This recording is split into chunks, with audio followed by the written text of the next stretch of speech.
20 to 21 biennial budget hearings. Meeting for Monday, October 21st, 2019. Will come to order, and the clerk will please call the roll. Calling the roll, Ms. Conwell. Here. Mr. Jones. Mr. Jones is absent at the moment. Ms. Brown. Here. Ms. Stevens. Present. Ms. Simon. Ms. Simon is absent at the moment. Ms. Baker. Here. Mr. Miller. Here. Mr. Tuma. Here. Mr. Gallagher. Here. Mr. Schron. Here. Council President Brady. Here. You have a quorum. Thank you very much. Do we have anybody signed in this afternoon for public comment? We do not. Okay. Okay, so would you please read the resolution into the record? Resolution number 2019-0224, adopting the 2020-2021 biennial operating budget and capital improvements program, and declaring the necessity that this resolution become immediately effective. Thank you very much, and we're going to do the same thing that we've done for the first two departmental sessions, which has worked very well, which is to ask presenters to weave the answers to 3 questions into their presentations. Number 1, is the staffing level in your department the same as in previous years? Could you use some additional staff, or could you get by with less staff? Second, what additional funding requests did you make for this budget, and were any approved, which were denied? And third, if additional funding were available, what are the top 3 areas to which you would provide additional funding? And to start us off this afternoon, we're going to start with the Department of Information Technology with Director Andy Moles presenting. Good afternoon, Council. Andy Moles, Deputy CTO, representing on behalf of the Department of IT. What I'm going to do is I have a quick presentation. I know these questions are important, so I'm going to see if I can quickly go through this. What I wanted to do is kind of just give you a quick sense of descriptions of the Department of IT services by department. The business office, project management. I'm not going to waste anybody's time by going through each one of these, but they're quite extensive. A lot of work entailed. Security, engineering, wide area network. We had telecommunications and VoIP and video and GIS. From the funding perspective, this does not include ERP or capital projects. Fiscal year of the actual for 2018 was $26 million. 2019 budget was $28 million. Forecasted for 2020 is $27.7 million, and for fiscal year 2021 is estimated at $28 million. Wanted to get to answer one of your questions, get to the slide so we could go through it. The one question that we had in regards to staffing, yes, we need additional staffing moving forward. I have a breakout of the current vacancies. We are looking to fill at least 26 vacancies of FTEs. Currently, we have a total of 138 FTEs supporting the county and also HHS IT as well. We have a breakdown. So what you see here in front of you is the open IT positions. The vacancies are the ones that are currently funded. The new hires are positions outside that have not been accounted for within the budget. So there's a total of 26 together. As you can see, there's 2 vacancies that are open. That's the CTO, or excuse me, the Deputy CIO and the CIO positions. We're looking for 2 additional analysts, contract purchasing analysts for the administration area. We'd like to add additional project management, as well as 4 additional, one's already accounted for with the web multimedia and database, and 4 additional hires to support real tax property. Information security, we're looking for 2 analysts as well. So, Director, am I correct that these 26 positions that are vacant, these are positions that are already budgeted. These are not new requests. Is that correct? We do have a breakout. There's approximately 8 positions that are currently budgeted. There's 18 that are new positions. Okay. And the chief information officer, I'm not real clear on all the titles. The chief information officer would rank where in the department? He would be standing in front of you giving this presentation.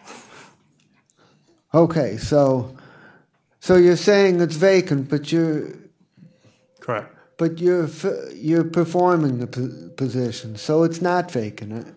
Well, I'm not really qualified. I mean, right now I'm the Deputy Chief Technology Officer. So in the past, that's my formal title as of right now. Okay, and so that position would rank where in the department? There would be the Chief Information Officer, the Deputy Chief Information Officer, and myself, Chief Technology Officer. Okay.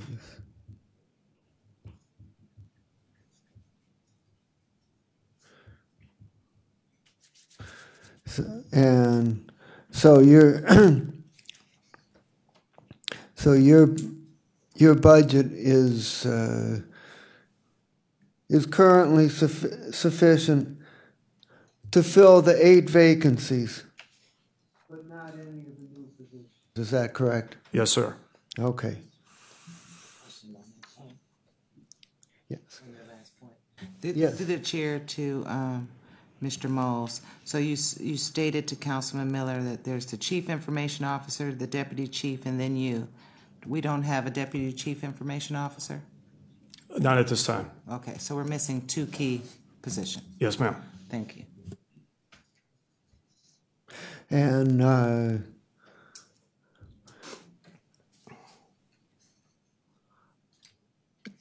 do any of the positions, whether they're currently filled positions, whether they're vacancies, or whether there's new hires, where does the staffing that's required to operate the ERP system once the installation is complete, where does that fit into this? Are they positions that are currently filled? Are they among the vacancies? Are they among the new hires? Where does that fit in? I just put up a presentation for the ERP post-FTE staffing and the vacancies where they were at. So what we're planning on doing is reallocating existing resources from the SAP area where eventually that'll go away. Mainframe area will go away. So we're augmenting the staffing for this. There are approximately 4 people that we will move and relocate. This is the remaining 6 vacancies that we're looking to support the ERP.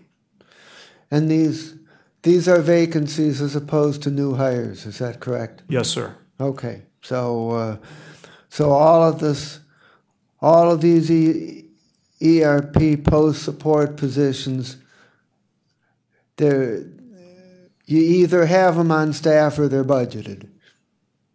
Correct. Okay, please continue. Okay, so that's kind of what we're looking for from staffing perspective. The vacancies approved in 18-19 biennial budget were unapproved for the upcoming budget cycle. Again, the issues plaguing hiring within the IT organization has been a number of issues. Loss of leadership that we've had for quite some time. High priority projects and tasks that we've been taking over, the ERP. Many subpoena and records requests that come through that take up a lot of time. The inability to attract talent. Basically, the publicity that we've been receiving has been hindering us. The IT level of support and the pay scales that we have today from the talent that we're looking for is very cumbersome to hire people. They are not, we have a thin market out there in regards to hiring good IT professionals. And from the pay scales that we are presenting in certain positions, they're not high enough. I have been working with HR in trying to remediate that problem. Mr. Mason, on behalf of our needs, he's been willing to possibly circumvent and kind of work with us to get additional better people in here to support a lot of these applications that we're dealing with on a daily basis. Okay, we have a question. Councilman Tron. On your slide, you say the inability to attract talent based on salaries offered in the press. I can interpret that one of two ways. One is that our salary range target is not comparable to what the marketplace is.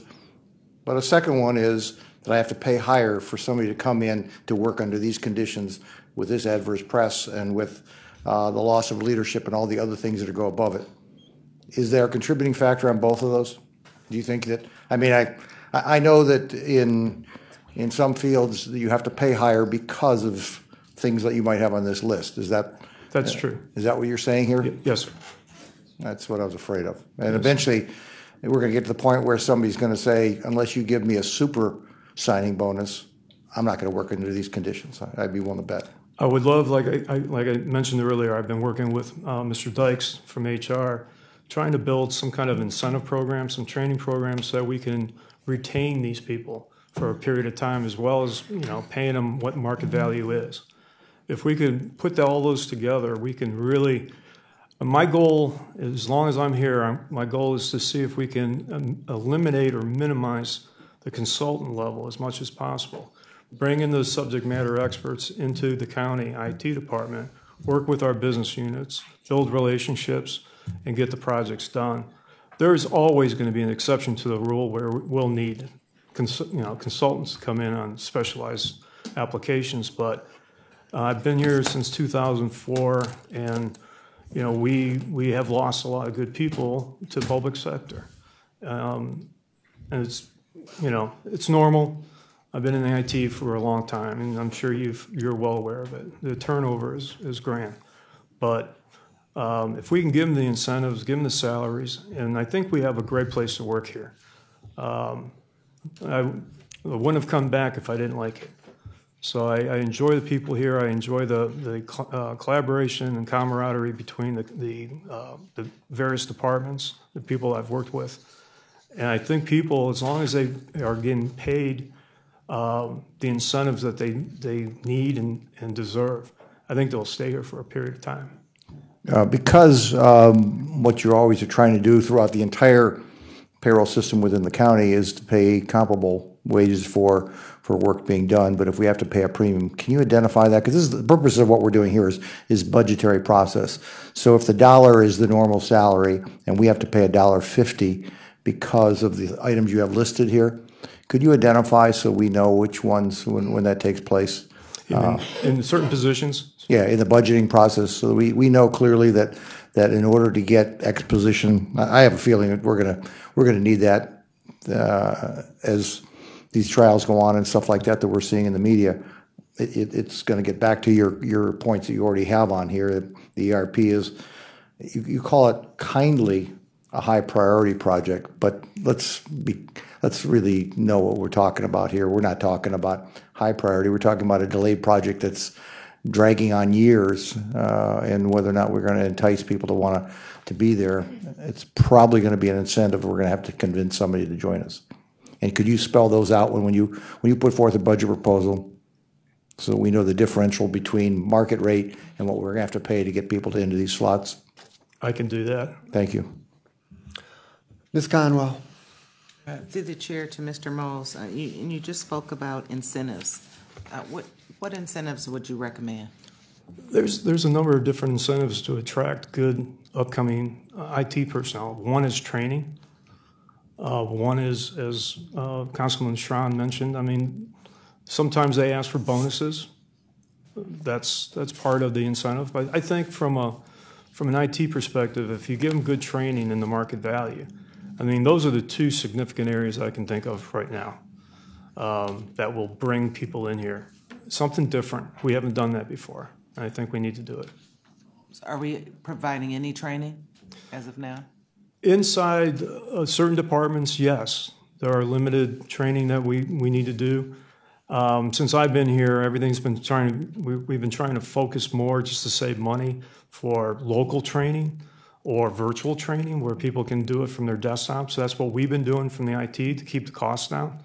But in certain areas, you have to go out of state for good technical training, 5-day courses to get really up to speed.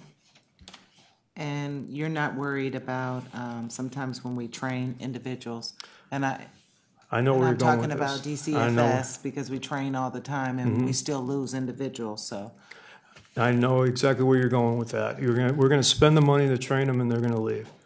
That's another point that I've taken up with Mr. Dykes from HR is to see if we can create some kind of a contractual legal arrangement with them before signing, the official contract to work for the county. Is that you won't leave anything? Reimbursements would take, the initiative. okay. On the open IT, on the positions that you mentioned, you said there was a total of 26. You have 8 positions that are new and budgeted for, and then you have 6 vacancies. That still doesn't add up to the 26. We have the 8 vacancies, and we have the new hires, 18. These are positions that we haven't budgeted for. Thank you. That clears up that. You're welcome. And then one other question. When you were talking about funding, and I don't know what your page number is, but page 3, when back on the slide when you were talking about funding, why are the funding years lower in the even years? I couldn't really answer that because I probably wasn't involved with it at the time. My guess would be that there were significant capital costs that were in there at one point in time. I got this young lady here that wants to. Lifeline. Hi, Maggie Keenan, Office of Budget and Management. The 2020 numbers for every agency are pushed down because we have the premium holiday for healthcare. So IT is a labor-intensive organization, and their flex costs, it went down by 14%. Okay. So that's what's driving that number down. That's what you had mentioned in your presentation. That's right. Okay. Thank you. I yield to you. Okay, so, Director, where it says vacancies approved in the 2018 to 2019 biennial budget were unapproved for the upcoming budget cycle. Is that all of the 18 additional positions or just some of them? All of the 18. All of the 18 were approved in the... No, that were not approved.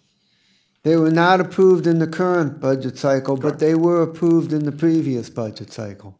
Correct. All 18 of them. Well, I don't know if there were 18 previously in 18 and 19, but these were the 18 that we've come up with for 2020 and 2021. Okay. And where it says current FTE vacancies by IT department, LT administration is 4, project management is 2, web multimedia database is 5, security is 2, engineer is 4, wide area network is 1, communications 1, and GIS is 1. And you add those up and you get to 20. How do you get from there to 26? If you go down the vacancies, I'm sorry. that would be 8 total. If you go down the new hires, that would be 16 or 18, excuse me, which totals to 26.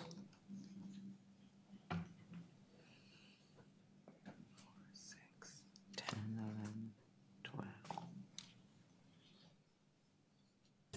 18. Oh, ERP is 6. Okay, that's not on here. Okay, ERP is 6. Okay. Councilman, if I may, just in response to the issue of the funding for the vacancies.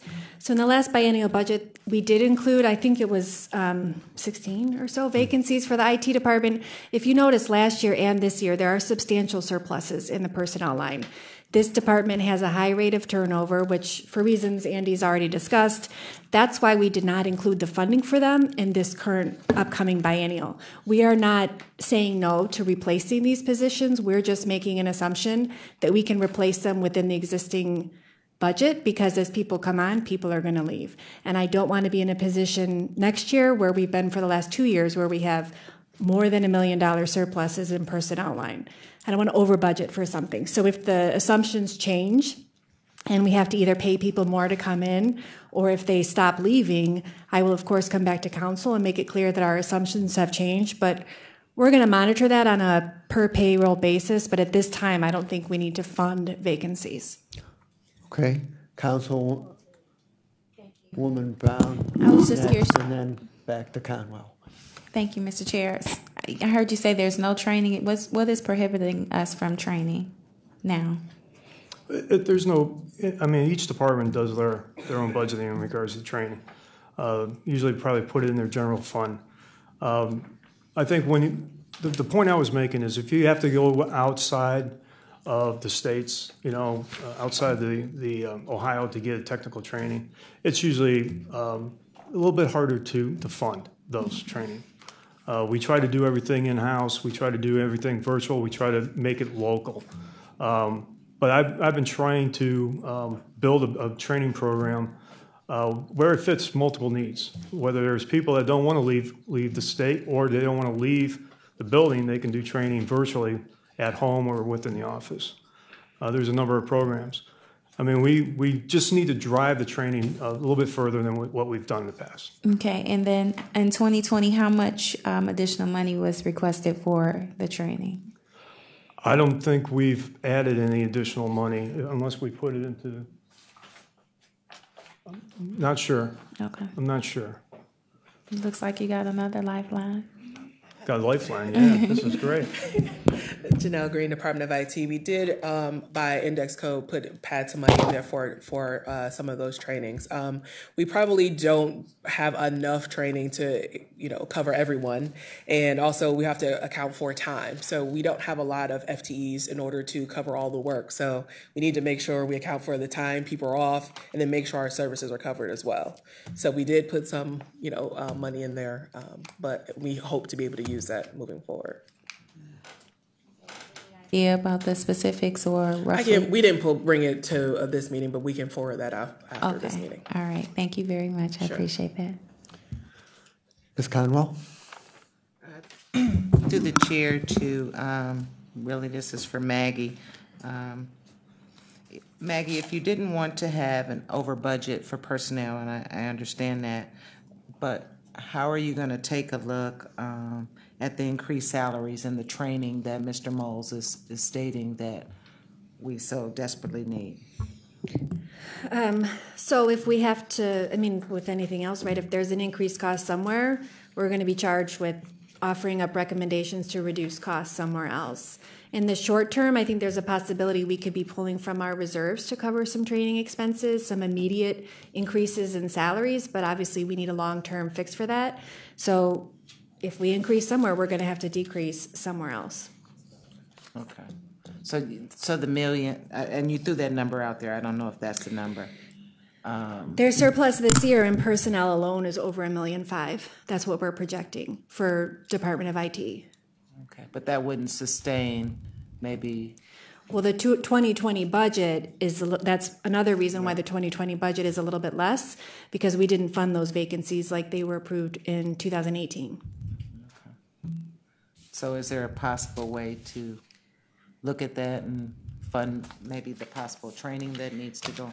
Unfortunately, no, because that's only appropriation. It's not cash per se. Yeah. So in 18, I think the annual surplus in 18 was like $4 or $5 million, which is what we're trying to avoid. But in the 2020 budget, we've already taken that into account. Okay. But we do have reserve. So that was part of the budget that we had planned for. Now, because we're not spending it, that's where I feel somewhat confident saying you could draw from reserves to address an immediate need, get people in these positions, get this ERP done. There are costs associated. We've already talked about this, but there are costs associated with the delay in this project. So we have legacy systems we continue to pay for.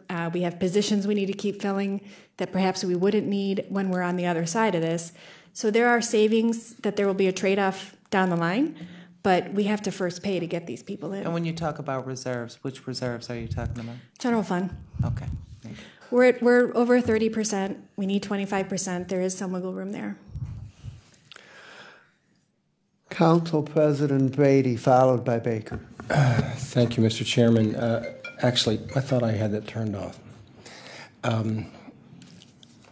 Excuse me, I got to remember what I was doing here now. Maggie's comments, the last two comments, actually went some distance in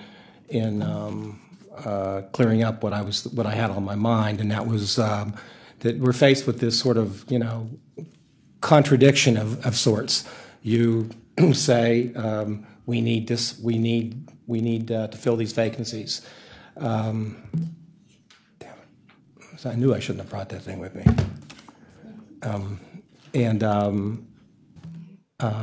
But the administration didn't give us a budget that includes them, and it seems at some point, and a little bit of that has happened here. At some point, somebody other than you, because this is where you're making this presentation from your point of view, somebody from the administration needs to explain why some of these positions weren't filled, why there's a difference between what you think and what they think, and why they think we can get along without filling some of these vacancies. Now, Maggie has gone some distance in answering that question, but it seems to me that at a certain point, it's a policy decision. So that's unique to people who are elected to policy positions, and so that we need to be able to decide these matters and not have them decided for us. We have options. We could get into we could dip into the reserve fund. That's something we could do, but are we going to do it? And is it less likely that we'll hire people if we're not setting aside the money to hire them? I would think so. On the one hand, it's important that this get done, and on the other hand, there's no actual plan in the budget to make sure that it gets done. So I can respond to that a bit, and you're absolutely right. And it is a policy decision, and so all I can do is give you data, and then you get the joy of making the final decisions. Historically, we have not funded vacancies for the larger departments that have high turnover. And we do that because, like I said, we don't want these surpluses. Everyone gets excited about surpluses. I don't. Surplus means we could have funded something, and we didn't. And we funded it here just to let it wash away. So we're trying to avoid large surpluses. This is a policy decision. If we don't fund it in the budget, I think, like you're saying, there is some then perhaps reluctance to fill the position because we know in the back of our minds we're going to have to draw from reserves. This is going to take a fiscal item. It's going to take some action on our part.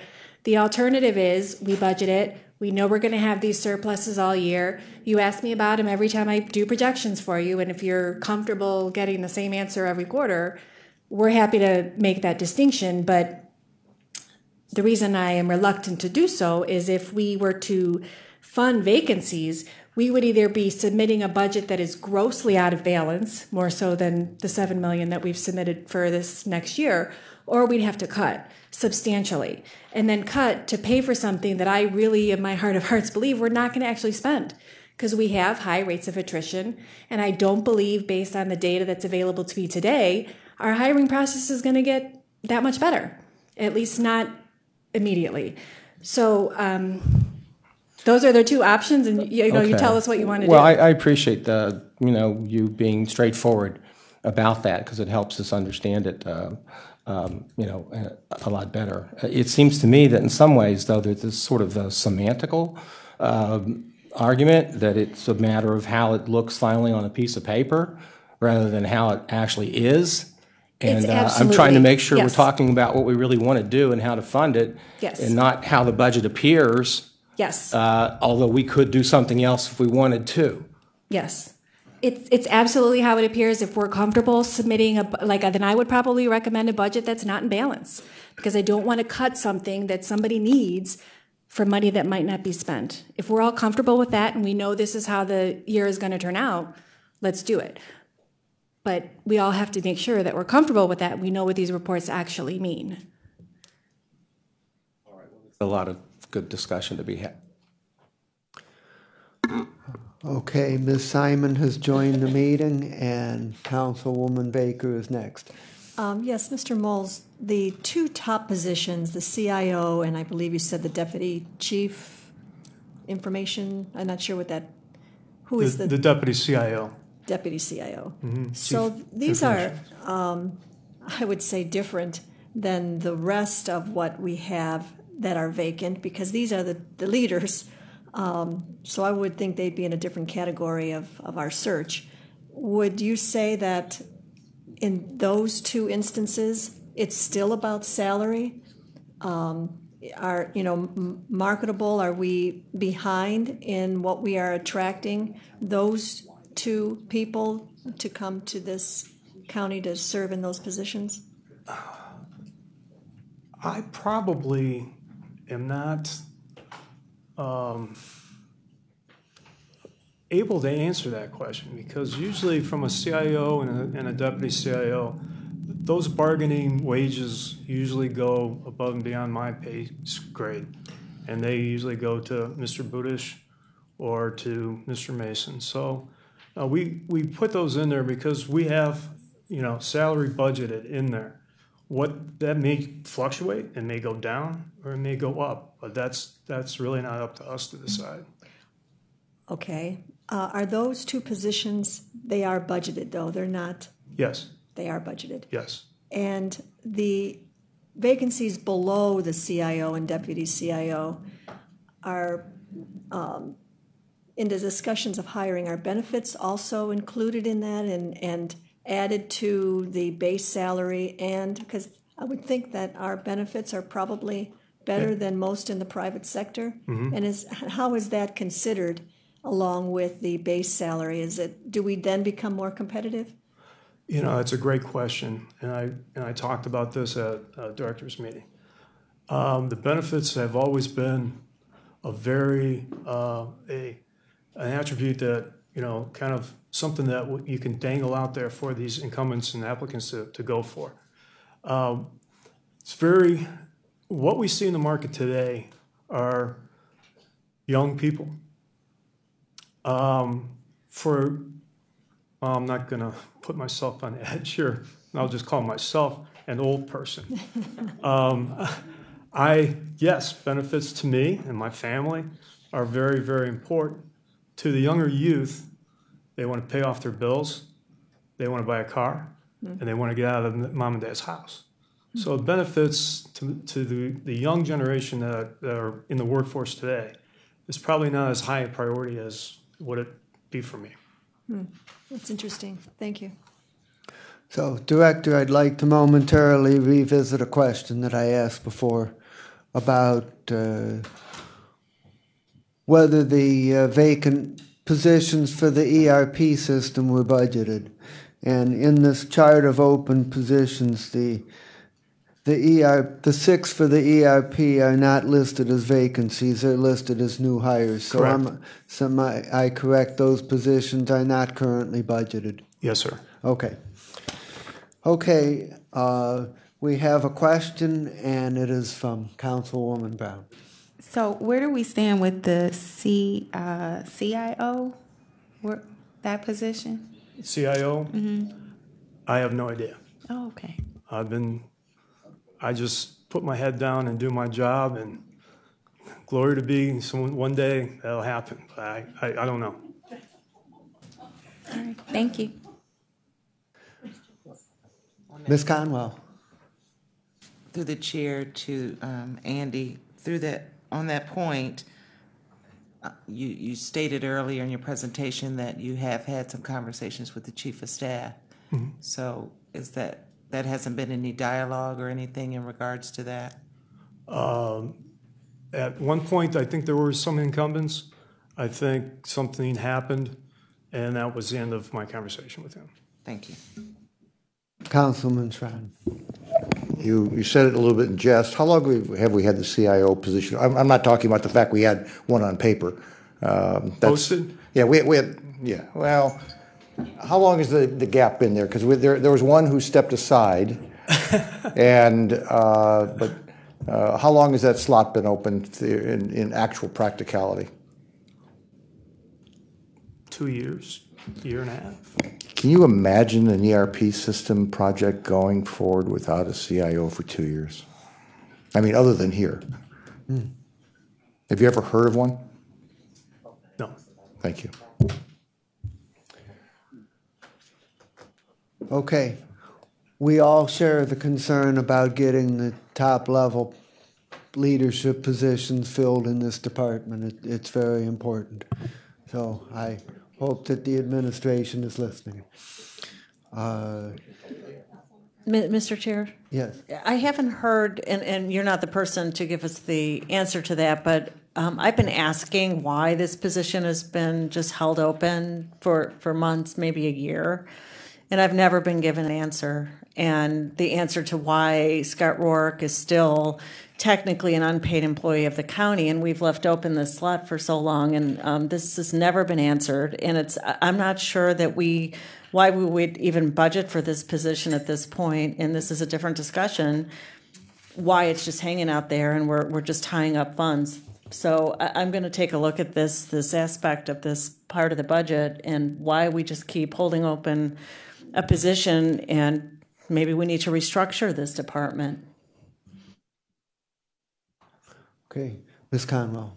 Through the chair to Mr. Moles, you're actively in this role at the moment. Are you being compensated for the role that you're playing? And are you technically still at your role, or, because I don't remember if we did a hearing for you to be in the role that you're for Chief Information Officer at the moment? About 2 months ago, there were postings that were put up there. I was at the interim level, so I was under a TWL, and I was being paid what the former position, the former person that was in that position. The postings for CIO and deputy CIO went out, as well as my position went out, I think, probably September 9th, somewhere right around there. And I applied. I made a decision to apply for that position. For the CIO? No, for the deputy? Deputy Chief Technology Officer. Okay. The other two positions were still out there. Again, I don't know if there were interviews, anything that took place. That's, I was just more concerned about applying for this position that I felt that I was qualified for. Okay, so you applied for the Deputy Chief Information Officer, but you're actively in the Chief Information Officer role. I'm just trying to lay it out. It's very confusing, yes. And are you getting paid for the Chief Information Officer role at the moment? No, I'm not. So you're at current salary for Chief Technology Officer? Yes, ma'am. And how long have you actively been in this role? Since May. Thank you. I also find it confusing, and I'm not sure that the requirements to submit top level positions for confirmation or to request extension for interim appointments, I'm not sure it's been followed. I've raised this question in the past, and I'm still not satisfied with. It's not really a subject for the budget hearing, but I just have to state that it's confusing. You're kind of playing the role, and you're kind of not. Correct. Yeah. I mean, if you're not being paid for the role, in a sense, you're not performing it, and yet you are. So it's confusing, and let's see if Councilman Schron can help us. No, I'm not going to. It's not my intent to, in a cloudy storm with the waves crashing, I have no desire to clear it up, because I don't think we can. But like I brought up with the fact that it's been out there for 2 years, and my colleague on the other end, this body, this is proper for this to become a budget, because we got 2 open slots. You've identified the number 1 and number 2 slots. That's what this body's supposed to be doing, asking those questions. We should have the head of personnel standing at this table and telling us what is going on. We're now $34 million projected into this project, and we haven't had a leader for 2 years.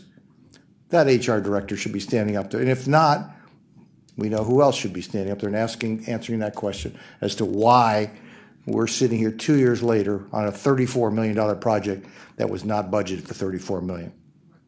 So I think it's very appropriate for this body to be asking this question. We're here now in the IT section. We should have somebody up there that's standing up there from personnel answering that question, our director or his boss. Councilman Gallagher. Thank you. As you know, I've been somewhat critical of IT, but I will say this: since you have started, you've done a masterful job of calming things down as best you could. We really don't have an opening because we have an IT CIO who doesn't come to work, doesn't get a check, and we don't know what's going on there. And Mr. Chairman, I would suggest that you order the HR director to come. We'll be here till 5 o'clock. I'm certain he's hard at work downstairs somewhere. Maybe he can show up and start answering some of these questions that this gentleman has no business answering. Okay, please proceed with the presentation. We've got to move on. Is there anyone else? I'm not seeing anyone requesting recognition. Please continue on with the presentation. Okay, thank you. I gotta get my train of thought back. Capital projects. I had 2 call homes and capital projects. So one of the questions in regards to additional funds requests for funding for budgets that were approved. Again, this was something that the computer refresh, one of the plans that I've been working with OBM on is to continue with the computer refresh for the entire county. And that's basically allocating funds through OBM to help facilitate this. From the standpoint of the infrastructure and all the county-wide agencies, we feel that we can facilitate the computer refresh. If you guys understand what computer refresh is. Well, no, the problem down here is that our computer doesn't work and hasn't in 6 to 8 weeks. That one? We need a refresh. I'll take care of it for you. Personally. I have no problem. I'm a blue-collar guy in a white-collar shirt. I have no problem. But that's one of the things that we want to do for the upcoming years is to... So I will make sure that we'll take care of that.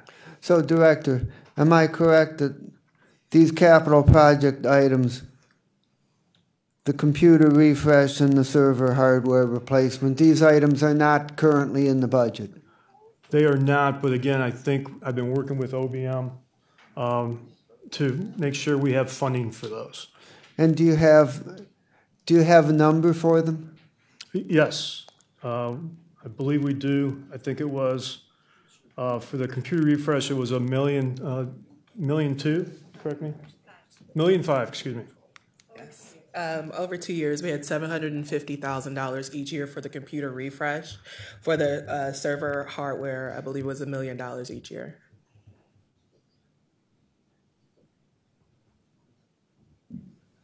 And none of this is budgeted? No, we did submit the request, but as Andy stated, we are working with OBM to see if we can get that project funded.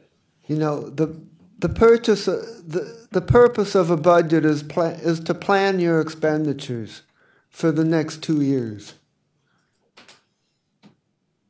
There shouldn't be major expenditures that aren't budgeted.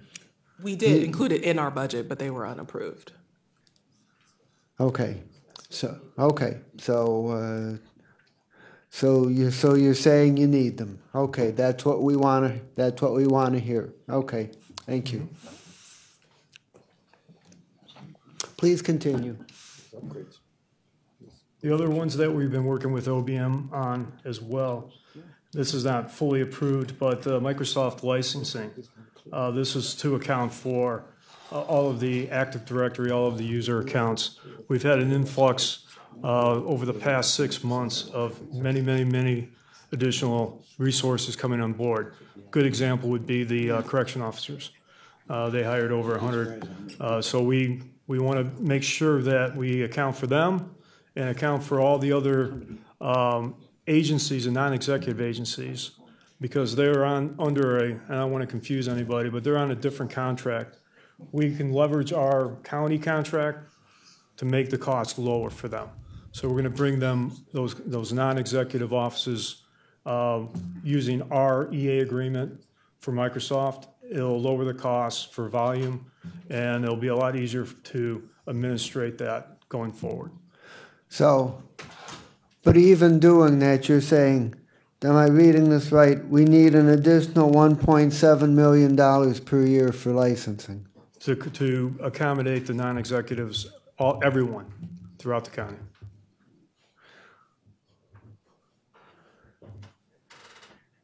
And explain this item about recently approved licensing not listed in the budget book. Yeah, Maggie was nice enough. She said some of that money for the licensing is already in the budget. It's already been allocated, but we're going to probably end up needing additional money to compensate for the non-executive offices. So the total amount that you need for licensing that's not in the budget, how much is it? It would be $3 million to accommodate the non-executives. So we're off 1.7 million, I believe.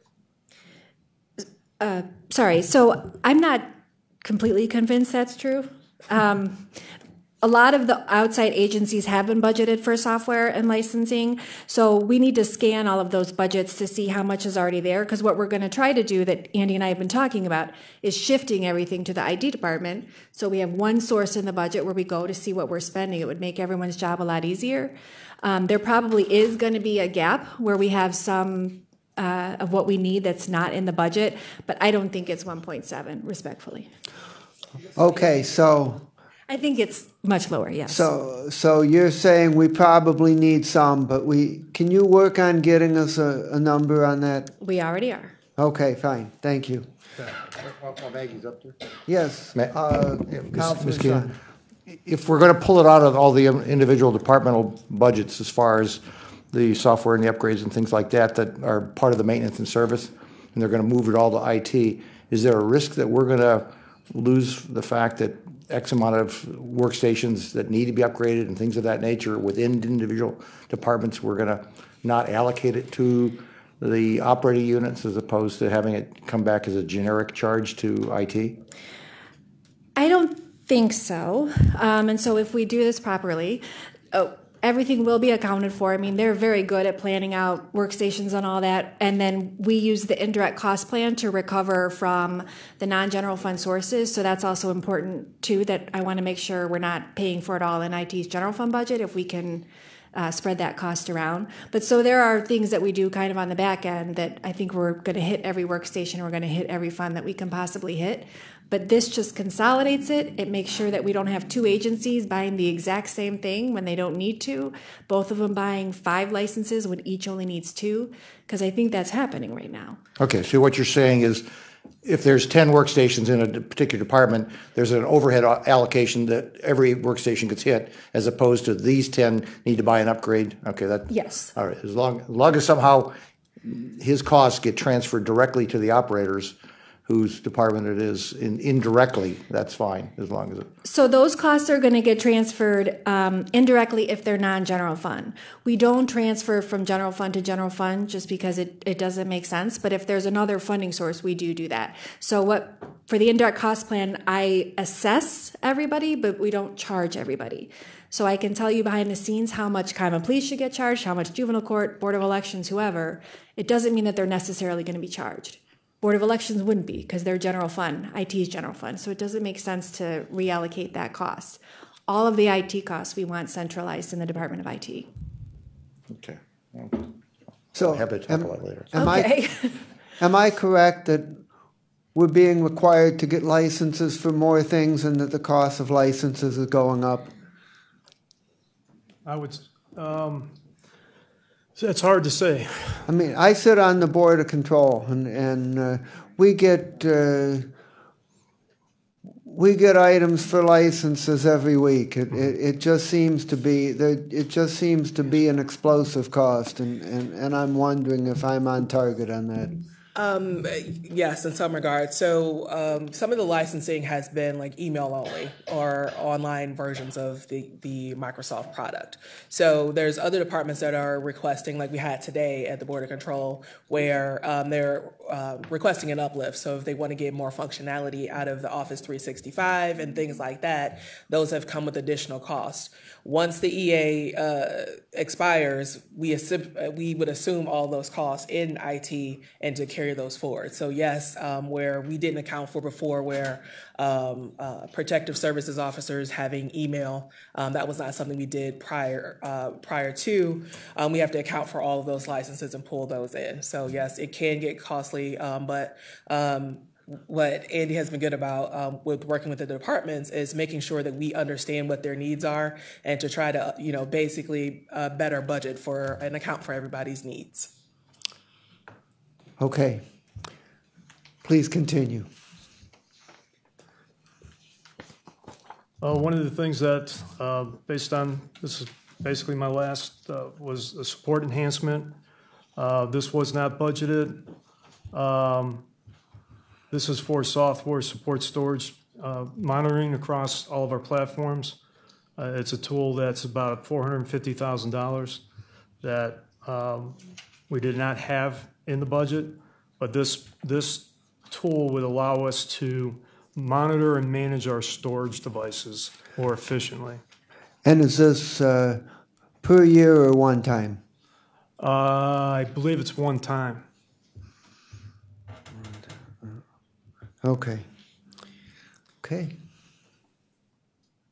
So really, that was it. I mean, for your last question in regards to the top 3 areas that I would, if I needed additional resources, I think one of the things that I've been working on quite a bit here is disaster recovery for the county, and we need to focus on that as we move forward.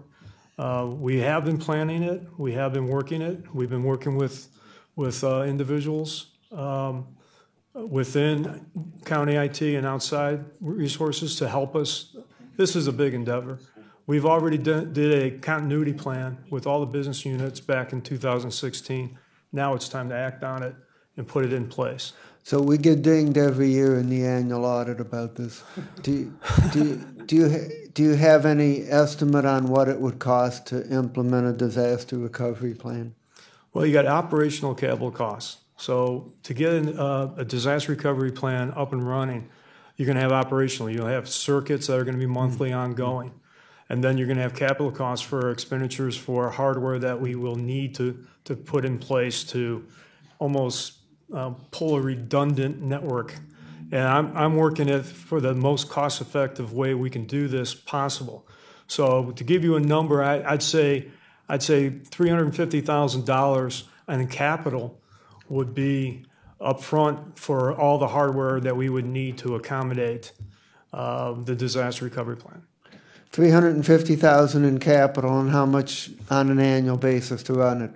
Operationally, you're going to be probably looking at maybe $500,000. A year. Yes. Okay, well, that's a lot of money, but I was afraid it would be more. So Yes. it could be worse. I'd be, anytime that you guys want to talk about it and put it in play or discuss it, I would be willing to share my ideas. Any further questions before we send you on your way? Councilman Schwan. Just from the disaster recovery, only because it ended up on the end of the conversation. The electronic backup systems that we're talking about doing by the Cleveland Thermal and all of the of the microgrid conversation, would all of our equipment be within that microgrid geographically? I would believe so. Wouldn't that give you a major step towards your disaster recovery if you instantaneously lost your power but instantaneously regained your power? Well, it depends. I mean, we're looking at hosting our disaster recovery down at the SOC in Columbus, and it's a tier 1 hosting provider. Sure. Yep. Yeah. So that was my goal, is to basically, right now we have a data center which is right around the corner that has most of our head-in equipment, our internet circuits, everything it's a hub and spoke topology, so everything goes in there. If we lose that building, I want everything to revert down to Columbus. Okay. If they're on that grid, I can assure you we will have connectivity and we'll have voice as well. Okay, thank you. I think there could be a lot of different kind of disasters besides loss of power. Oh, yes. Oh, yes. Okay. Oh, yes. Okay. Thank you very much. Thank you so much. You helped us get some important issues out on the table regarding they IT. Helped as well. So we're appreciative. Thank you very much. Thank you. Okay. What? Oh, okay. Right. Okay. And we are gonna move on to fiscal officer.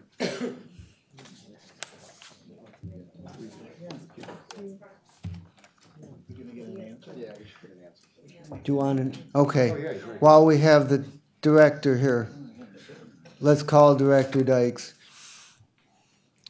And the question is whether you can give us a status report on the filling of the top leadership positions in the IT department. Douglas Dykes, Human Resources Department.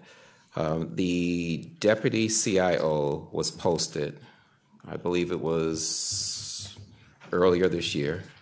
We conducted interviews for the deputy CIO. We are holding off until we're given the okay to move forward.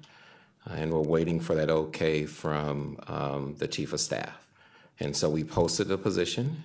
We received applications.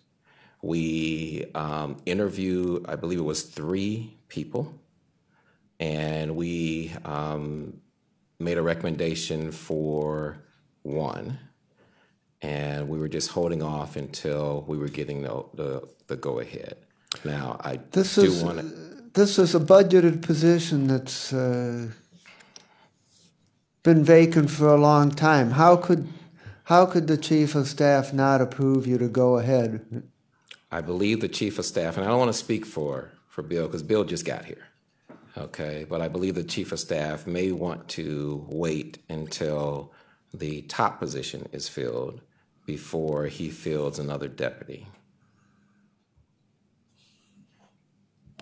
Yeah, and meanwhile, the person you got that it wasn't easy for you to get is going to take another offer and be gone, and you're going to be back to square one. Or am I wrong? This person will not.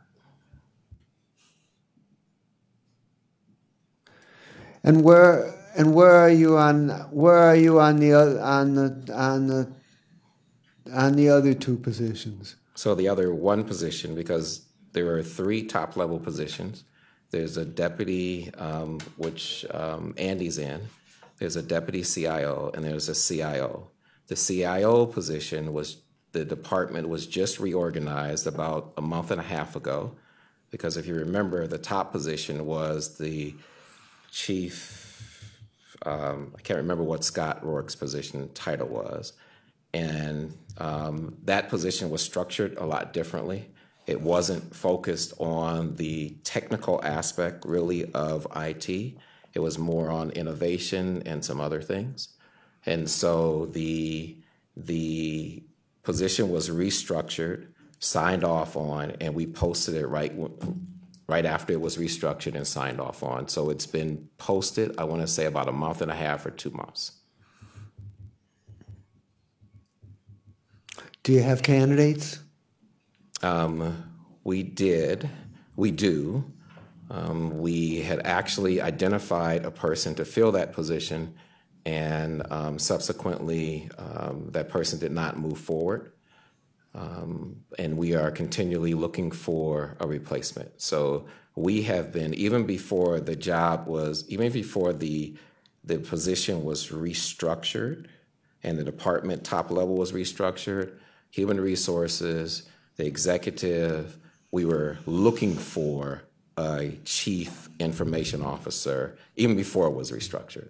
So we were entertaining people that would call, we were reaching out to people, but we have been sourcing some applicants for a while now. But again, the position was just restructured about 2 months ago, and now you have the CIO, the deputy CIO, and the deputy technology officer. It wasn't structured like that before. Councilman Gallagher. So on whose recommendation did we restructure from the CIO to deputy CIO, which both are vacant for CIO, we'll talk about that in a minute, to now 3 positions that are vacant? Whose bright idea is to restructure this? Well, it's actually 2 positions that are vacant because Andy is in his position. Poor Andy doesn't, know which way the wind is blowing when it comes to his position, and I think that's very unfair. Let's get to Scott Rourke. Who is Scott Rourke? Who is he to Cuyahoga County anymore? I'm not sure how to answer that, Councilman. Neither do we. And if you were watching, we're all wondering what's going on here.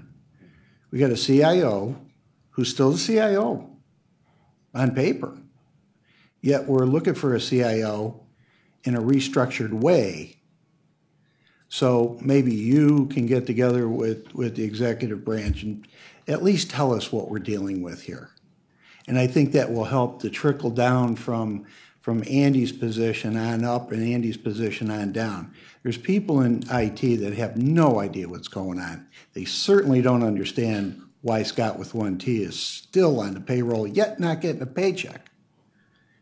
This is very odd, and I'm certain you know that. So could you get us an answer? Yes. And do the best you can to get these positions filled, because it's created havoc. Mr. Chair. Ms. Simon and then Sean. I don't want to wait for an answer. I mean, you know what's going on with Scott Rourke. You're HR director. There's no reason to get with the administration to talk about why the top position is still filled on paper. Why is that? That's a simple question. I'm not sure if I'm the right person to ask. You're director of HR. I am. You are in charge of employees. You are in charge of these things. If not you, then who? It's your job. And if you can't answer this question in your capacity as a director of HR, then I'm not sure that you're able to fulfill your role. We need to know why on paper we have an employee at top level whose this position is significant, why this person is still on paper an employee. Why? Why? You're nodding your head. Tell me why. As I said before, I'm not sure I'm the person to answer that. Even though I'm the director of HR, and that is true, but I still report to someone. You have the answer. No. Are you saying you don't have the answer? Or you have the answer, but you don't feel at liberty to disclose to us, the overseeing body? Until I have all the accurate information, I'm not going to put something out here on the record. I know that that there has been some talk about what are we doing with the current incumbent that's in the Chief Innovation and Transformation Officer position. I think that's what the title of the position is. But I don't make those final decisions, Councilwoman. Okay. What's his employment status? He is still on roll here he's still an employee here, but he is unpaid. And you as director have not sought an answer to the question as to why? I didn't say I didn't seek. Okay, you sought an answer? Are you saying you sought an answer? Yes. And were you giving an answer? They're working on it. For 2 years? Can't say for how long. So you as director have just stood back and said, okay, I'm going to wait for an answer? I have not stood back. That's not what I said. I'm Okay. the one that initiated the conversation. How long ago? I can't give you a time, but it's been a while.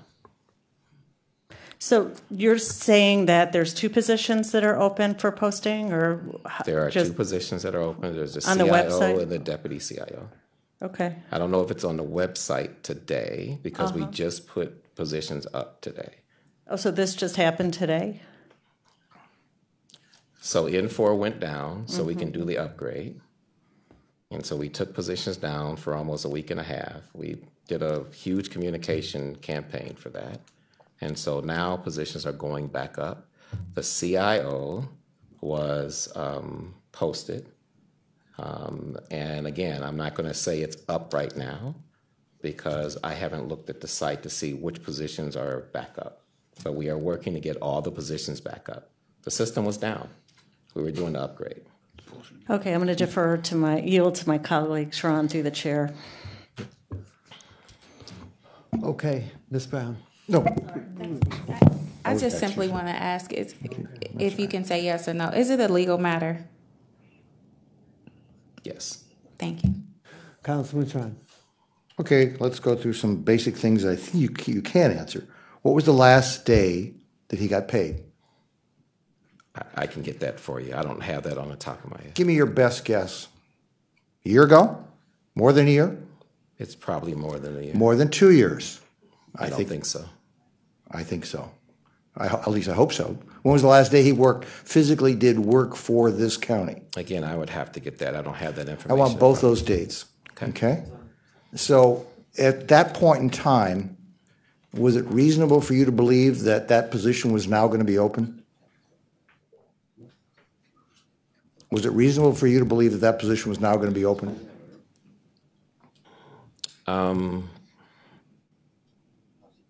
I would say that I would probably say no because. Okay, tell me what day it was reasonable for you to believe that position was then I'd have to open. get you. I know, I understand that. Nothing is available to you here. We had a sheriff give us the same kind of response about the jail, and he kept saying, "I can't answer the questions," almost word for word to what you just said. And he referred them up and said, "Well, somebody else has to." And I said, "There's only one chair above you, and there's only one chair that was above the sheriff. So therefore, we know who has to be making these decisions. If you're not making them as director of HR, and he wasn't making them as sheriff, then we need to know." Then again, what we're going to end up having to do is, we just heard from the gentleman who's doing his best to swim upstream and said he's never heard of an ERP package program that's been vacant of a CIO for 2 years. Have you ever heard of such a thing in your dealing in HR?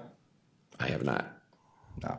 It is almost beyond comprehension that you, if you're leading this, you should be standing on top of the desk saying we've got to have leadership. And not only not the top leadership, we don't even have the XO. The assistant commander is not there, either one of them. Have you ever heard of an organization that would have the number 1 and number 2 slots open for as long as these have been? I don't have any information on that, no. No, I don't think so. Thank you. Ms. Conwell. Thank you. Through the chair to Director Dykes, I just want to hone in on the current Chief Technology Officer who is currently in the role of CIO, and he also stated that he applied for the position of Deputy Chief Information Officer, but he does not get paid for the role he has worked in the CIO position since May. Is there any, we don't know if there's going to be any end to the top 2 positions. What I recommend that the gentleman get paid. So for the role that he's playing, what do you feel about that? Why is he not getting paid? I am a firm believer that people should get paid for the roles that they serve in. Okay, so he's not. He stated on record that he's not. So how will you address that going forward? I guess, Michael. I will meet with my supervisor and we'll bring that to his attention. And your supervisor is County Executive Budish? It's Chief of Staff. Okay. William Mason. Councilman Gallagher and Councilman Baker, and I think it's time to say that it's obvious that we've hit a point that is very, very raw with the council, that we're all very upset about this. But I think we need to kind of finish this up and move on, because we're not going to solve it today. But we are going to hear from Gallagher and Baker. Director, could you get us an organizational chart of the IT department? And if I were to look at that chart right now, would Scott Rourke be on it? Well, if no, he will not. So we don't have a CIO, which by charter we have to. To the law department, is there a legal matter that this council has no idea about with Mr. Rourke? I'm not apprised of that right now. I can find out if I can share something, but if I'm not familiar. If you could get the law director down here, wherever he might be, and find out, because we have a problem. Ms. Baker. Yeah, I'm not sure this was just asked, but if we reorganized and we now have the two positions posted with a new title, what is Mr. O'Rourke's title today? Mr. Rourke is still in the job of Chief Innovation and Transformation Officer. And do we have that position also posted? So are there two people? No. No. Okay. So there are actually 4 positions in the top tier. One is on administrative leave, unpaid, and 1 is fulfilled and 2 are looking for. Is that fair to say? The Chief Transformation and Innovation, and I'm not sure, I might have said that a couple of different ways. Yeah. That position is no longer in the organizational structure for IT. It's no longer a part of IT. So we have 3 leadership positions, is that correct? 3 leadership positions? Yes. Yes, okay. Okay, thank you very much. Okay. Next, we're going to go to fiscal office. And congratulations on your appointment. Thank you, sir. Appreciate it. We appreciate your willingness to step up and take on a very, very important role. It's very serious business. We thank you and wish you the best of success. I'll do my best. Thanks.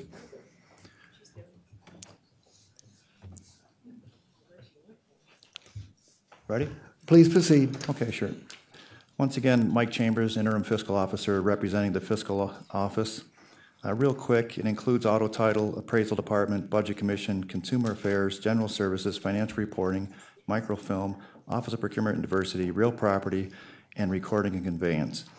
To answer some of the initial questions, we have 257 full-time employees right now, FTEs. It does include 24 vacancies. We are actively working to, fill those vacancies. One of our top ones would happen to be in the auto title. We have 6 vacancies, but that is a very high turnover position. Our manager generally goes out a couple times a year and creates a pool of 30 on the list.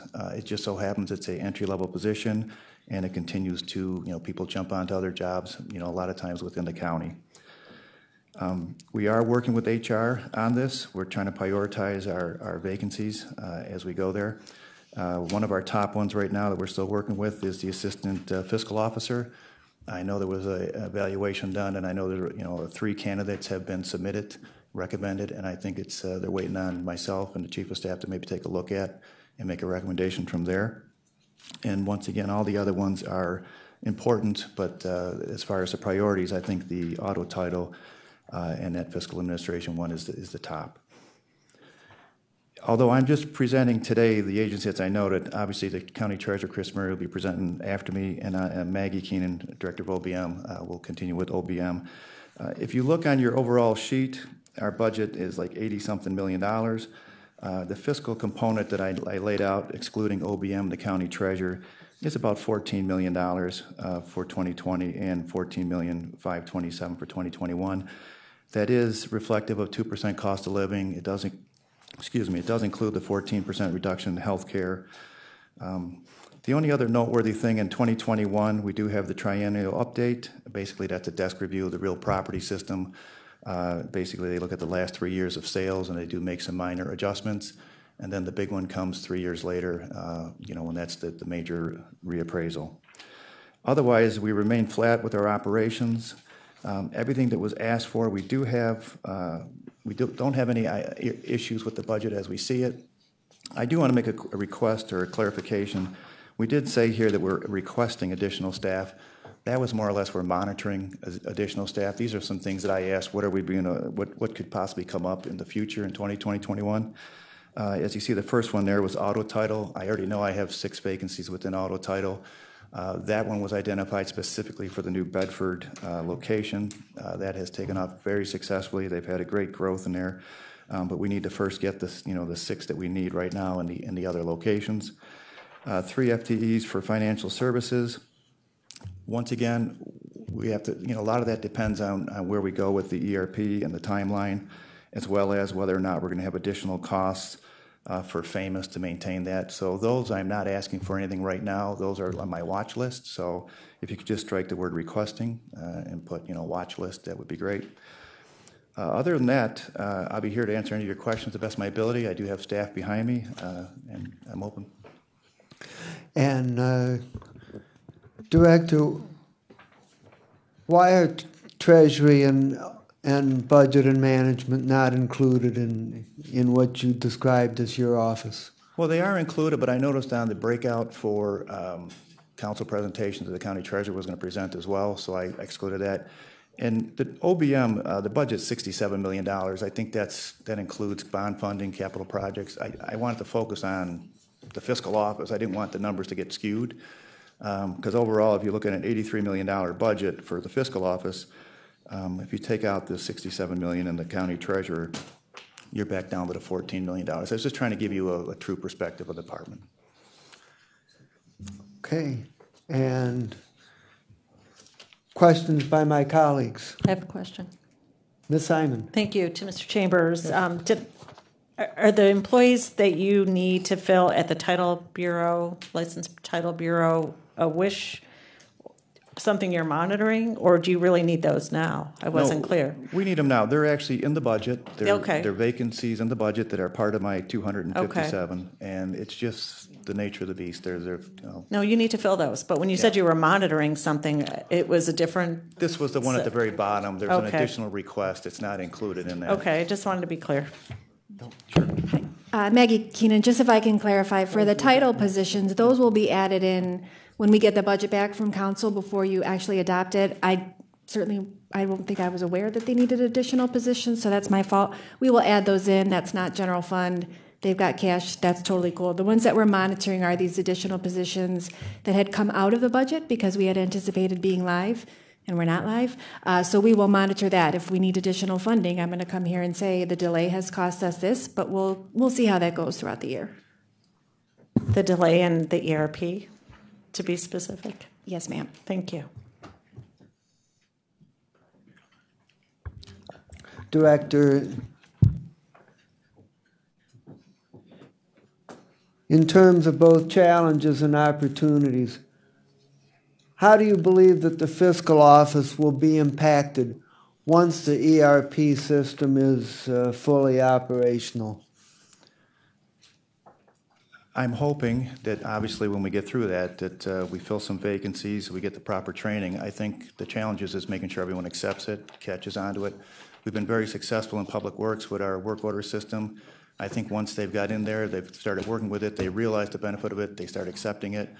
And it's been very, very well received with us. And I'm hoping the same thing there. Anytime you have change of that significance, that's a tremendous challenge right there. I think the staffing issues we'll address as needed. Obviously with the ERP, we're going to have to do some reprioritization, separation of duties, making sure we're maintaining those checks and balances. So that'll be something that as we continue to roll this thing out, we'll make sure that that's been addressed. I know I've been working with the consultant and making sure we have identified certain positions and making sure we have them laid out. So there is proper segregation of duties. Will a fully operational ERP system give the fiscal office the opportunity to run with less staff over time?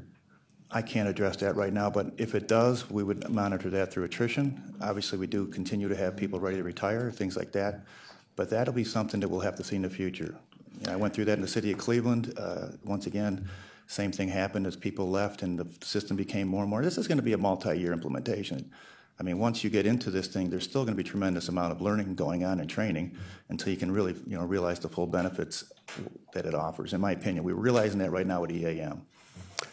Ms. Conwell. Through the chair to Mr. Chambers, are you the current fiscal officer? I am the interim. Interim. And are you getting paid for the role that Yes, you I are am. doing? Yes, thank you. Ms. Baker. Given that I believe fiscal and then payroll are the two, I'm going by memory here, core initiatives that will take us to April 1st for the ERP, how confident are you in now working with the ERP and getting to know it in the position that you're in now, that we will be in a good place April 1st? I can't answer that. I'm wearing multiple hats. I'm switching from one area to the other, but I am getting a lot of meetings and I'm learning quick. So if you give me a couple of weeks, I'll be a little better to answer that question.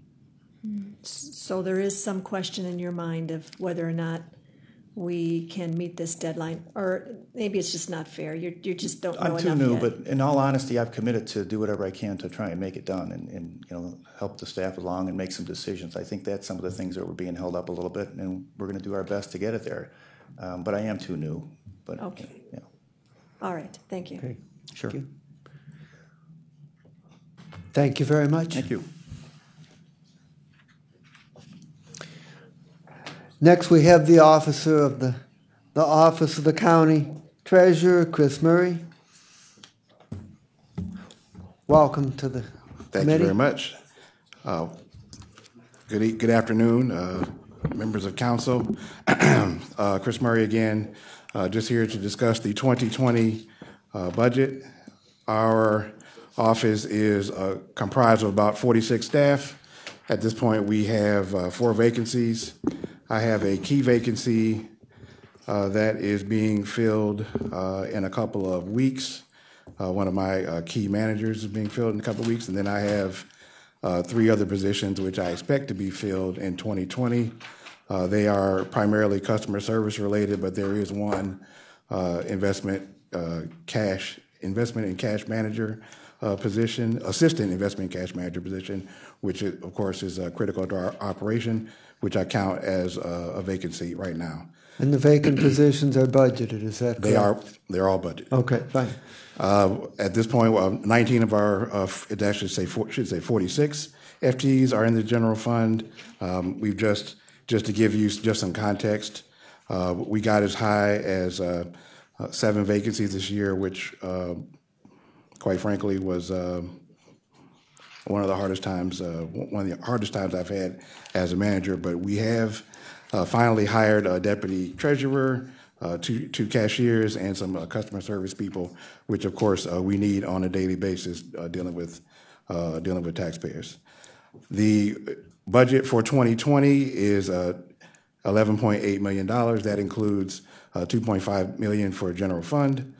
The largest portion of our budget is the $7 million that is earmarked for the land bank contribution. That's within the 11.8. And then for 2020, the budget rises to $12 million and a general fund impact of 2.6. The differences between the two would be the COLA and fringe benefit impacts. The budgets, of course, include the 2% increase cost of living. Otherwise, these line items are flat. And at this point, there are no new program initiatives for 2020. And I believe that the budget, as currently constituted, will help me fulfill the mission. Any questions? Questions? Ms. Conwell. Through the chair to Treasurer Murray. Yes. And I may have missed this. What is your total budget for Treasurer's office? It is for 2020. No, just what's your overall, I guess? The overall, What's your budget? 12 million. 12 million, okay. And has that went up or down in past budget cycles? We're flat. Kind of. No, we're flat. I've got You the said flat, same amount of but I budget. didn't remember the same total. budget FTEs. Obviously, the contribution to the land bank is the same, so no changes. And one other question, you mentioned a key role position. Yes. And can you tell me that again? You said That's investment? We have a assistant investment cash manager, which is vacant, but we actually have interviews scheduled within the next week. And how long does it normally take for a position to be filled in your department? Once you interview. Once I've interviewed, I move. I mean, I sort of, pretty quick. I walk them around the building. So if that's your where's question. the lag time? Because you stated that they're already budgeted for. They're already budgeted. So let's say if I'm on top of it, maybe three months. And what is the holdup? What has been told is the holdup for that long? Well, I mean, if it's a PRC position, I've got to walk through that process. Once I've scheduled interviews, and that's really dependent upon my schedule. But once I've scheduled the interviews, I can turn around my selections in about a week. Okay, so you don't have a team set up kind of to interview the individuals, and then you meet with. So when you say a team, meeting, my staff is the team. yeah. My staff is the team. My staff and myself are the interview panels. Okay. Depending on the position, yes. Okay, but you make the final decision. Correct. Thank you. So, Director, what is the administration's current strategy for improving property tax collections? Are you focusing on this internal process of calling people who are behind? Are you focusing on outside collection agencies? What's your current strategy right now, and how well is it working? Okay, we have. We're not using outside collection agencies at this point. We're continuing the partnership, which I believe is where you're going, Councilman. We're continuing the partnership with the County Prosecutor's Office. That is essentially that gives us additional resources to either make phone calls or send, probably in the trade known as demand letters, either from myself with my signature or from the county prosecutor themselves. That since 2018, the partnership has yielded about $21 million in collections, and our contact rate at this point is about 26% of the people that we have reached out to have come in and either have made full restitution or made partial payments, or they've entered into delinquent contracts, all permissible by the code. In terms of a strategy, Councilman, the code only allows us, it allows me very few tools per se in the toolbox. I can try to get people involved in our Easy Pay program, which is a advanced payment of taxes. As of right now, probably about 5% of the parcels that we have are involved in Easy Pay. I've got foreclosure, and I've got delinquent contract administration. And those are essentially the tools. The key is going to be, obviously, when do you use the final hammer, which is the foreclosure proceeding. And are you planning to sell any tax liens during the next 2 years? Yes, we are. As a matter of fact, we're preparing for a tax lien sale now. The sale will start. We're actually going to start mailing out the pre-sale notices to taxpayers that are eligible this week. Right now, the known universe of parcels is about 2,900, and those are parcels that are between 5 and 1 years in terms of age, because that is the legal that's our legal area or legal strata of parcels that we can sell for tax lien. Throughout, well, since 2011, again, just to give you some context, we've collected about $80 million in prior certificate sales last year. And since 2015, when this new government started, well, actually, since I've been treasurer, we've collected about $24.2 million. I think, while I know the practice still has its detractors, I think that we have, working with some of our local interest groups, I think we've got the process to a point where it is livable and people can understand what their obligations are. We give you plenty of notice. We give you plenty of time to come in, and so I think we've got a process that we can be satisfied with. I do believe that tax collection is scientific, but it also has some art to it. I think the fact that we've had tax lien sales for the past few years, it just continues to reinforce the message that tax collection is important, and we're not going to let you ignore your obligations to the public. And Director, what's the status of the banking services contract? We are the banking services contract is a little later than I would have wanted. We had some personnel challenges, and I've had some health challenges. I've been out of the office. We're literally at the doorstep of making the selection. We've got one other housekeeping item to take care of. We're going to have a dialogue with some of our local housing stakeholders just to make sure that we've got everything, we're armed with everything we need when we start negotiating with the bank. Ms. Baker. Thank you. It was brought to our attention not too long ago with some difficulty with the cash handling.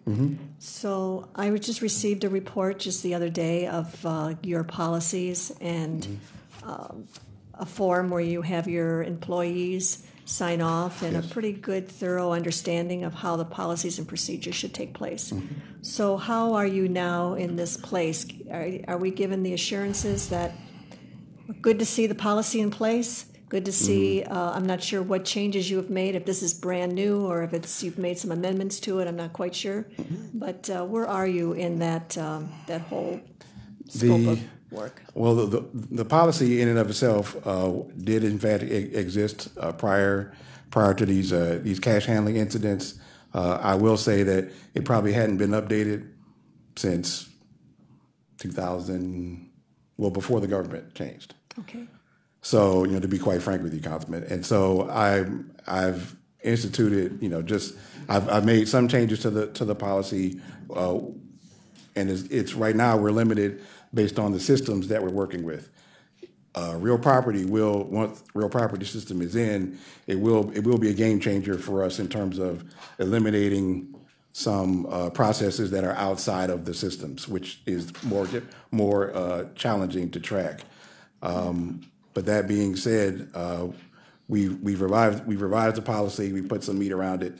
I think the staff is appreciative of the fact that we walked through the policies with them again. We're going to make that an annual occurrence. We've had some turnover, obviously, in the staff, so I think it's a good reset for all of us. We've added additional cameras to. We needed more cameras, obviously. So we've added additional cameras to the space. And so I'm as confident as I can be with the existing systems that we've improved the process. Obviously, proof's going to be in the pudding. I think staff realizes now that accuracy and accountability are not just terms.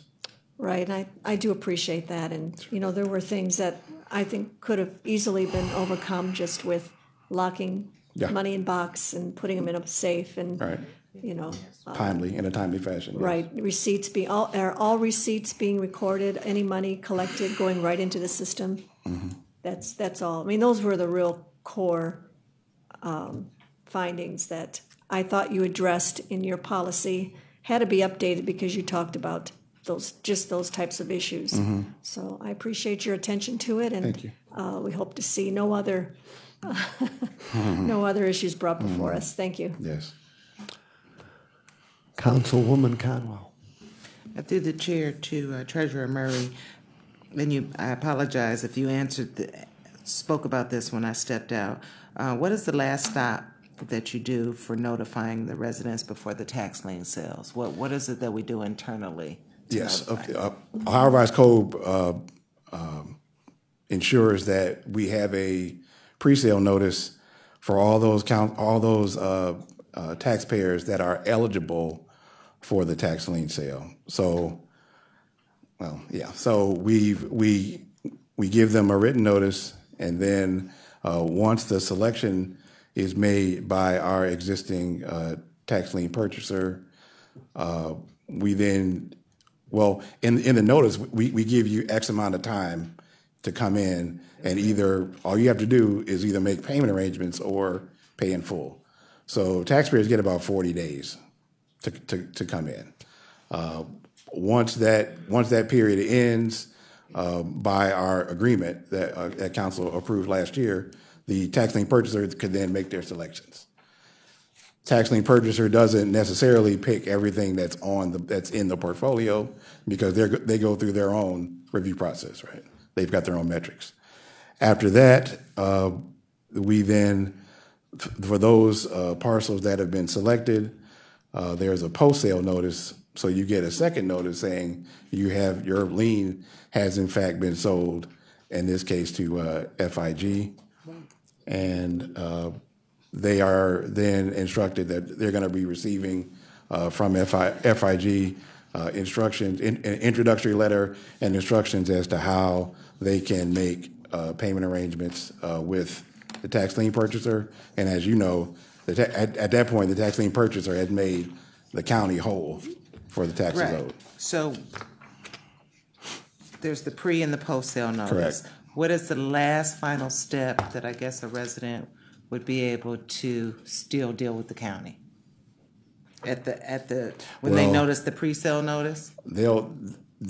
Usually the pre-sale notice will bring you in, because if you're reading, in this case, I believe we're adding additional 16% onto the 12% that they're already been getting. So if they're paying attention, you've got to come in, and we make a point. You can't do this over the phone. You've got to come in. You got to have certified funds. You've got to be prepared to do business with our office. And you said this is for anyone that is 1 to 5 years behind in taxes.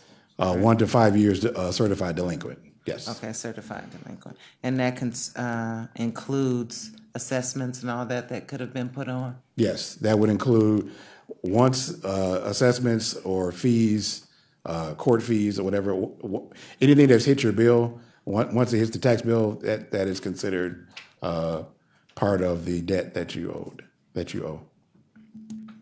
Okay, and is there any mechanism, which I'm not sure of, that we do? Is the majority, I'm not going to say the majority, but I feel it's probably the majority of seniors losing their homes. Mm-hmm. Is there any way that we're checking to see if they're in a nursing home or anything like that during this process? Is there any way that we're... I don't have the resources to do investigative work, if that's where you're going, Councilman. The best that I can do is if you are in homestead status, it's easy. We make the decision to pull you out. The code allows us, by the way, to sell the lien. We just don't, as a matter of public policy. Say that again. As a matter, the code will allow treasurers to sell liens for anyone that's delinquent, whether they are homesteader or not. As a rule, our county does not. We do not sell them. We'll we do talk not sell offline. I've been just giving. No problem. Go ahead. Okay. I'm fine. Anything else? Okay, thank you. Thank you.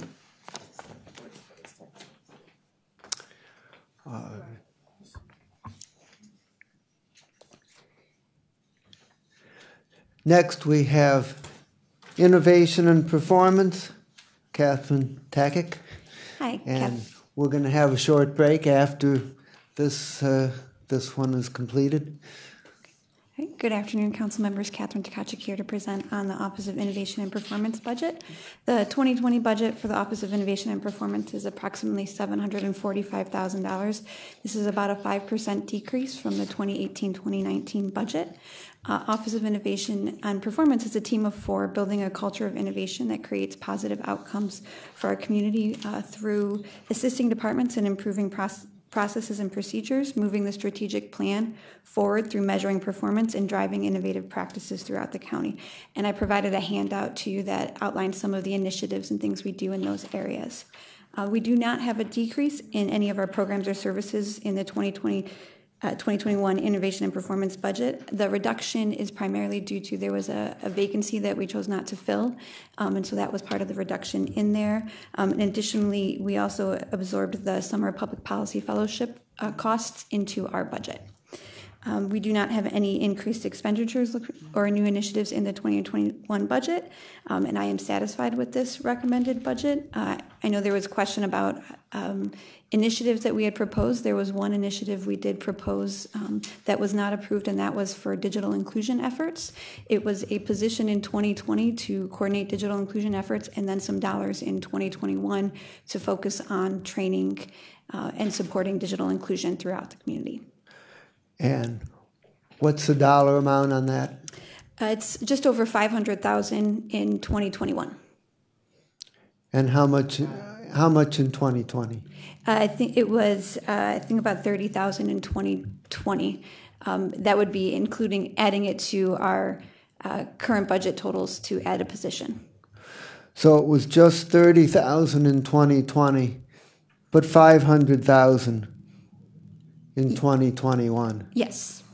And what would the $500,000 be for? So that would be to support things like training and initiatives. Knowing it takes a little bit of time to get something like that up and running, we wouldn't want to add dollars in 2020 when we would not be likely to be able to turn around into awarding contracts for trainings and all of those types of things within 2020. So that would be in 2021. It would be to support training initiatives, also potentially to look at subsidizing costs for those that are low income. And why is the digital inclusion position only $30,000? It was using some dollars that were in our budget, so because our budget was reduced by that position, it would probably be slightly more. I was using some of the funding that was reduced in my budget to help support that cost, so it would probably be a little bit more now because that money was reduced. Okay. Questions by my colleagues? Ms. Conwell. Through the chair to Catherine, you're charged with innovation and performance, right? Mm-hmm. And so is this something that outsiders came and presented this digital inclusion, or was this something innovative from your office that you wanted to see the county move forward with? So we had this study completed in partnership with the Cleveland Foundation that outlined recommendations. That was an outside group that put together a set of recommendations based on some best practices they found around it. And so the recommendation was built on that study that had those best practices in there. So we're trying to follow some of the counties that have higher rates of adoption of digital inclusion, some of the things they've seen. One of the main ones, there's a Tech Goes Home initiative in Boston that works with children in schools that has been really, had some great success in keeping people engaged, and even after the program ends, making sure that they stay having access in their homes. So it was based on that outside study that was done in their best practice recommendation. And so you felt, being the leader of that department, that this was a good way for the county to move forward? Yes. And the county has not supported you technically in terms of finances to move forward? Well, I think that digital inclusion is a very important initiative, but it needs to be balanced among all of the initiatives and all of the the things that you guys have to make choices on. So I think I put forward what I think are good ideas, but know that there are a lot of different needs throughout the county for a lot of valuable programs.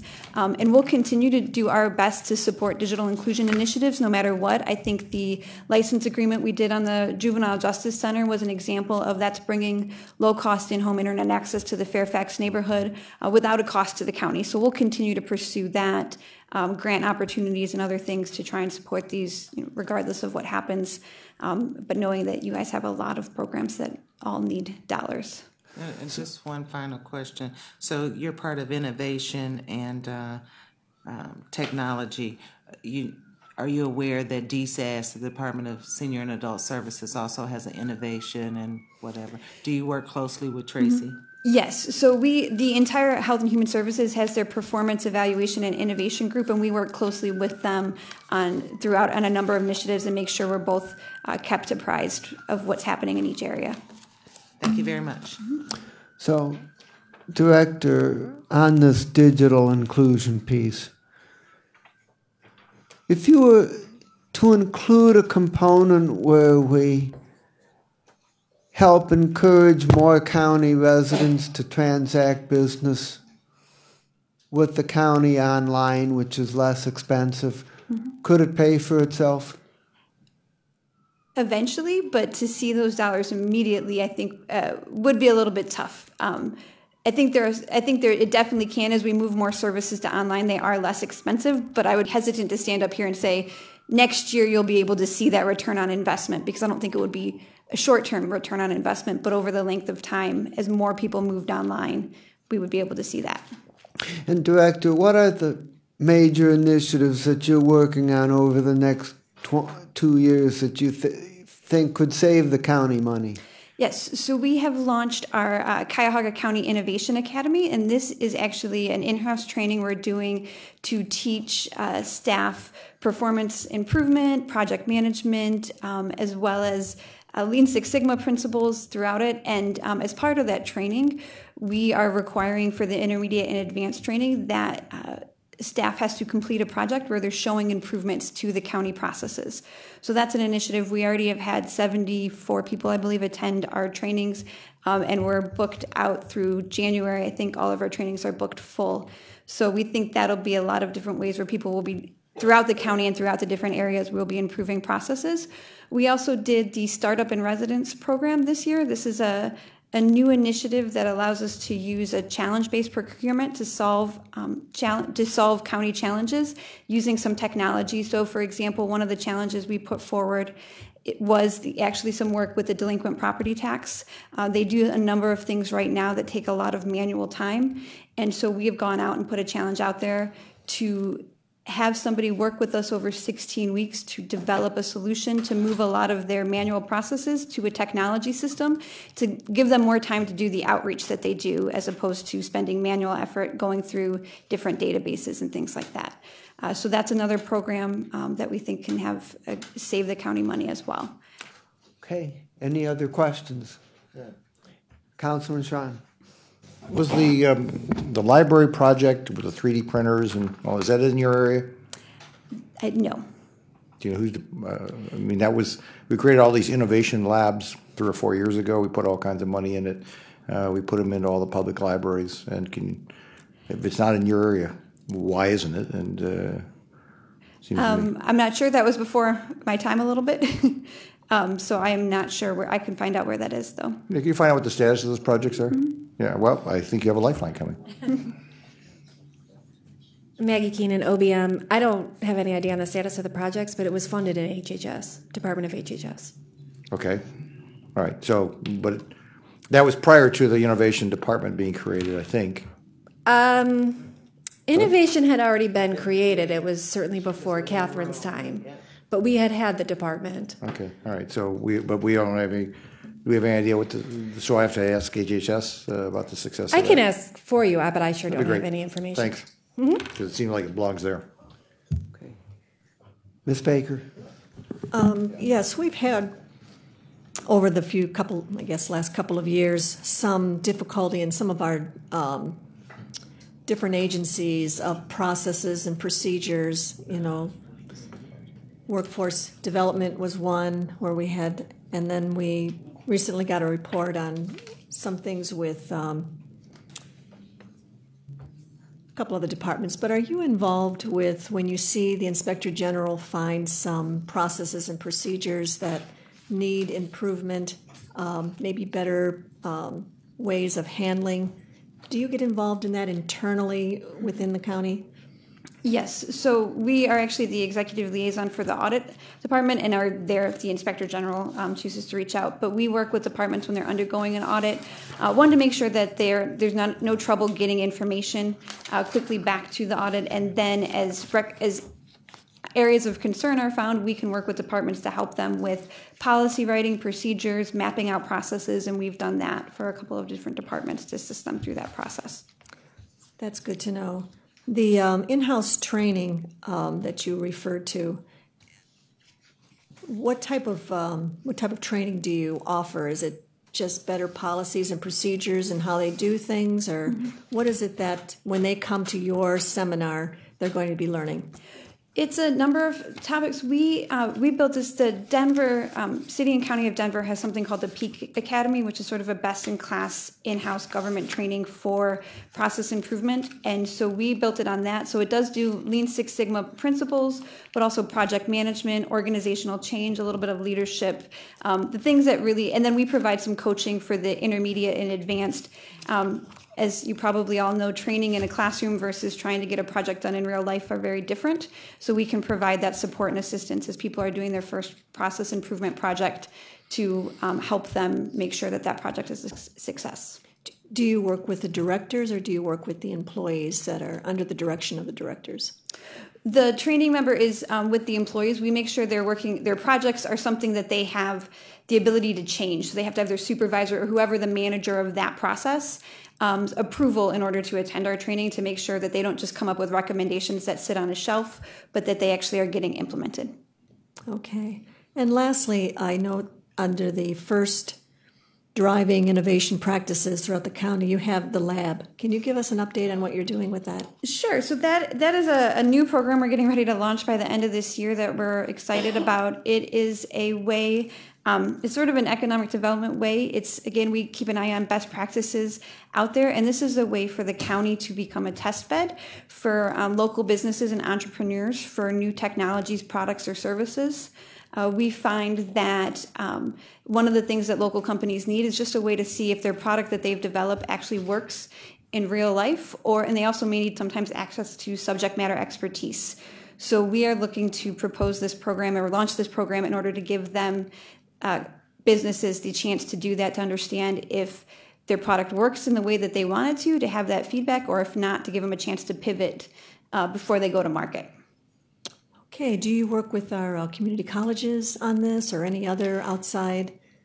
So we have reached out to a number of colleges, and I think as we go to launch it, we'll be we've presented it to them, and we'll be working to engage them and their students as they do that. We've also, as we've been building this program, we've worked with the Jump Starts and a lot of the accelerator programs throughout the area to see if this was a need. We heard from them that it definitely was a need from something they wanted, and so we worked with them to build something that wasn't overlapping what they did, but also providing that support to our local businesses and entrepreneurs.